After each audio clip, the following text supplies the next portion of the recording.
নাশকতাকারীদের হামলায় মেট্রো রেলের ক্ষতিগ্রস্ত অংশ পরিদর্শন করলেন প্রধানমন্ত্রী শেখ হাসিনা। সকালে রাজধানী মিরপুর 10 এলাকায় ক্ষতিগ্রস্ত অংশ পরিদর্শন করতে যান তিনি। এ সময় তিনি বলেন, দেশবাসীর কষ্ট লাঘবের সরকার যে উন্নয়ন করছে, সেসব ধ্বংসকারীদের বিরুদ্ধে দেশবাসীকেই রুখে দাঁড়াতে হবে। এ তাণ্ডব যারা করেছে তা দেশের জনগণকেই করতে হবে তাদের বিচার। বলেন, অফিস, স্কুল, কলেজ, কর্মস্থলে যাতায়াত সহজ করতে মেট্রো রেল চালু হয়। সরকার প্রধান বলেন, সবকিছু ছেড়ে দেশের মানুষকে ভালো রাখতে কাজ করছি।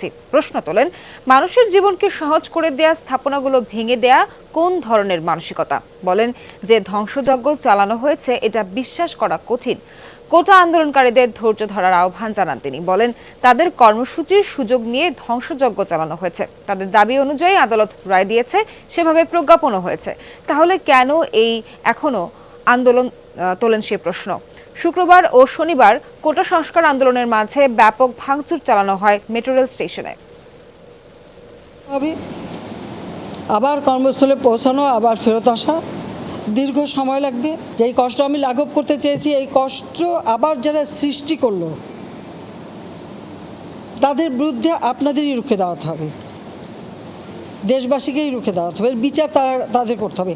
আমি তাদের কাছেই বিচার চাই, কারণ আমাদের প্রত্যেকে এই যে মন্ত্রণালয় যারা এবং এই মেট্রো রেল নির্মাণ কার্যের সাথে যারা জড়িত, তাদের আজকে চোখের পানি পড়ছে এটা দেখে।